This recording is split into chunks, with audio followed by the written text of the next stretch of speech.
A very warm good morning to all my YouTube viewers. This is your host, and today I'm going to do discussion on CGT 2026, which was held on 1st February 2026. क्या भाई, क्या question paper था। मतलब इसने दिन में ही लोगों को तारे दिखा दिए। और सबसे ज्यादा बधाई का पात्र तो हमारा व्यापम ही होनी चाहिए। ऑब्वियसली व्यापम होना चाहिए, क्योंकि अभी व्यापम जिस तरीके से अंधा, गूंगा और बहरा हो चुका है, उसको वो चीजें दिखाई नहीं देती। वो अहरे गहरे नत्थु खैरों से हमारी एलिजिबिलिटी टेस्ट के पेपर सेट करवा रहा है। शायद ये पेपर को उन्हीं लोगों ने सेट किया होगा जिन्होंने कभी जिंदगी में कोई एंट्रांस एग्जाम नहीं दिया होगा, इवन एलिजिबिलिटी टेस्ट भी, क्योंकि हर एक एंट्रांस एग्जाम से सबसे इजी जो टेस्ट होता है वो होता है एलिजिबिलिटी टेस्ट। तो ये जो एलिजिबिलिटी टेस्ट था 2026 का सीजी टेट का, बाप रे, इसने तो दहशत का माहौल क्रिएट कर दिया है छात्रों के बीच में।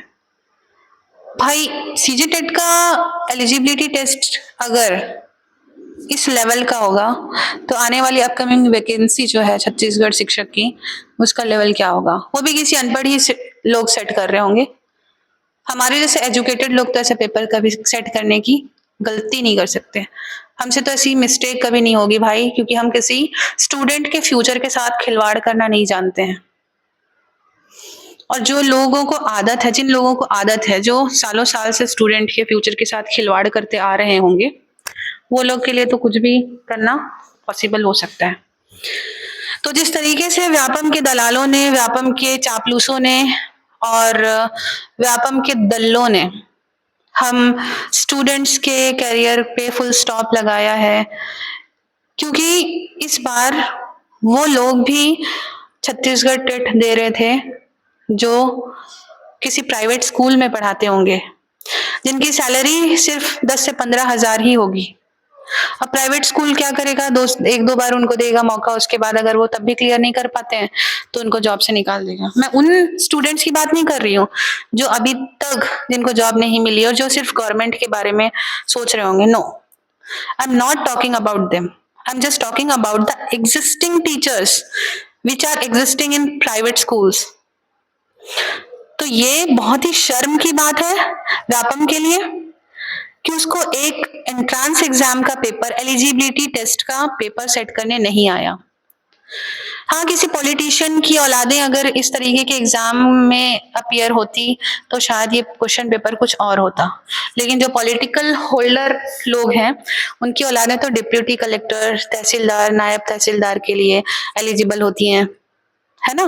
तो व्यापम भी उनके लिए पार्शियलिटी करता है। अब ये सीधा सीधा पार्शियलिटी ही है, और ये एक व्यापम की परीक्षा प्रणाली पर क्वेश्चन मार्क है। तो आप सभी को बधाइयां, व्यापम के सारे मेंबर्स को बधाइयां। और मैं इस वीडियो के माध्यम से स्टूडेंट्स तक यही मैसेज पहुंचाना चाहती हूँ, आप अपनी कोशिश करते रहिए। जब पानी सर से ऊपर जाएगा तो इसके निवारण के लिए भी फिर कुछ ना कुछ कदम जरूर उठाए जाएंगे।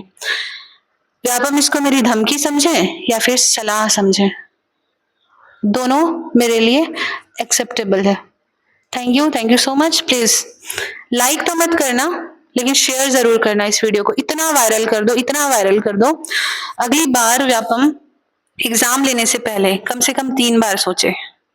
क्वेश्चन पेपर को वो 3 बार चेक करे, उसके स्टैंडर्ड को नापे, क्योंकि कोई भी क्वेश्चन पेपर स्टूडेंट के स्टैंडर्ड के अकॉर्डिंग ही सेट किया जाता है।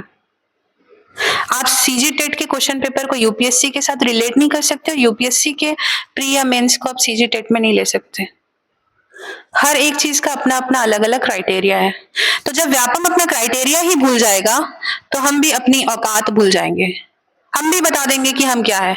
We are not only the students जो सिर्फ व्यापम के रूल्स और रेगुलेशंस को ही फॉलो करें। We are the power, we are the power.